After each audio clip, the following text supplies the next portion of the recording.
Bonjour chers auditeurs de l'ODJ Média, notre chroniqueur de l'ODJ, Afid Fassifiri, partage son avis et sa réflexion dans un article qu'il a intitulé « Le jour où Israël a perdu la guerre », qu'on écoutera ensemble dans ce podcast.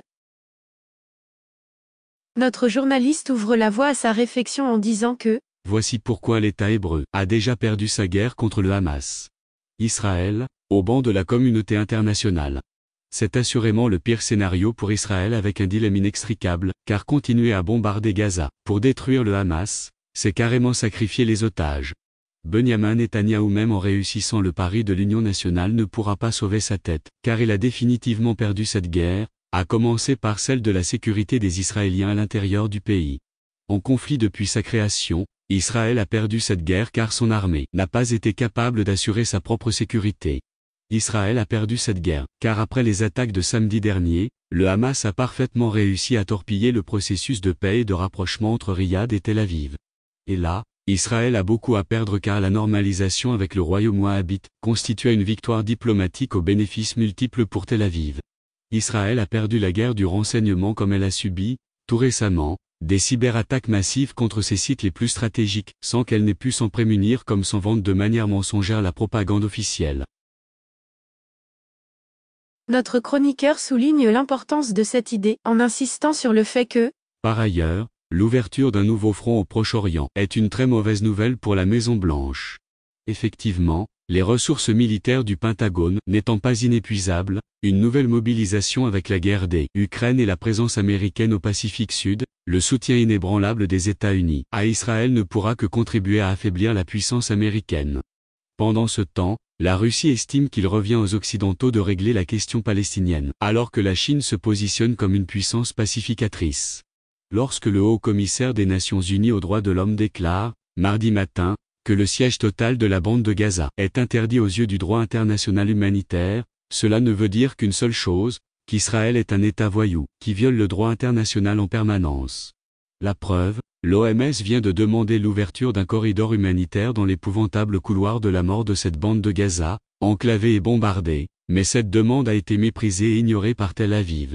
Israël est devenu un cancer pour les Occidentaux, avec une armée suréquipée, qui ne sait faire la guerre que contre des civils et des groupes de résistants. La dernière fois que Tsahal a dû confronter une guerre conventionnelle contre de vraies armées, c'était lors de la guerre des 6 jours en 1973 et là, écrasé par les armées égyptiennes, syriennes et arabes, Israël ne devra son salut qu'à l'intervention des armées de France, d'Angleterre et des États-Unis. Aujourd'hui, on se demande si l'histoire ne va pas se reproduire.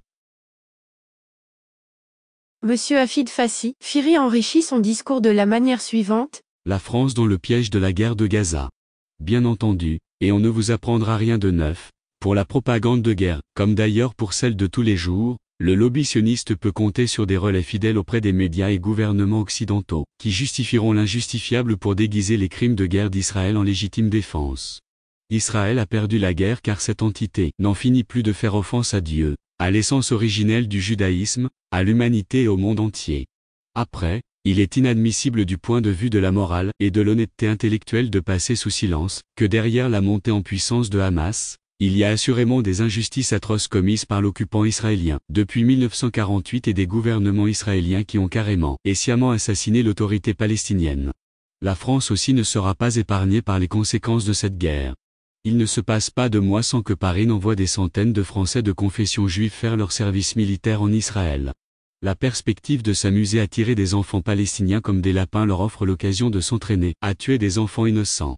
À leur retour, pour ceux qui reviennent vivre en France, ces apprentis criminels reprennent une vie normale. Le fait est que, étrangement, ils ne sont pas fichés par la DGSN à l'instar des Français, qui étaient partis faire leur djihad ou leur service militaire chez Daesh. Ceux-là sont non seulement fichés, mais la France s'est activée à les déchoir de la nationalité française, tout en les renvoyant au pays d'origine des parents, même si la plupart sont nés en France. Et c'est d'ailleurs l'une des raisons de la discorde entre Rabat et Paris, le Maroc ayant refusé de recevoir des individus dont l'origine marocaine n'était pas clairement établie. Maintenant, la question qui se pose sera de savoir jusqu'à quel point la France pourra subir les dégâts collatéraux de la guerre de Gaza et du terrorisme d'État d'Israël. Emmanuel Macron, qui évoque la lutte contre le terrorisme, semble vouloir ignorer que le Hamas est une organisation nationaliste de résistance palestinienne, qui n'a rien à voir avec Daesh et Al-Qaïda, 2 organisations djihadistes, qui ont cherché à mettre sur place des califats islamistes. Le président français a-t-il oublié que Jean Moulin et les résistants français commettaient des attentats à la bombe contre les occupants nazis? Emmanuel Macron s'indigne du chantage hideux du Hamas à propos des otages, mais il est coupable d'indignation sélective, car comment qualifier le mépris des Occidentaux pour la légitimité de la question palestinienne, si ce n'est pire que du chantage?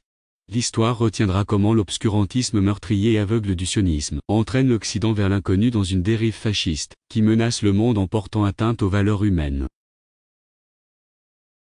L'auteur conclut son article en ces termes. Et l'histoire retiendra que ni la France ni la Maison-Blanche n'ont appelé à un cessez-le-feu, n'ont eu le courage de proposer un plan de paix, pour sortir de la crise comme si toutes les vies n'avaient pas le même droit. Toucher à un juif c'est toucher à la République, estime à la France, mais toucher à la vie d'un Palestinien c'est porter atteinte à l'humanité, aux pays arabes et musulmans. Merci d'avoir écouté ce podcast de l'ODJ Média. N'oubliez pas de télécharger notre application l'ODJ Mobile sur Play Store et de vous abonner à notre chaîne YouTube l'ODJ TV. Alors, on se dit au prochain podcast de nos chroniqueurs de l'ODJ, et à très bientôt.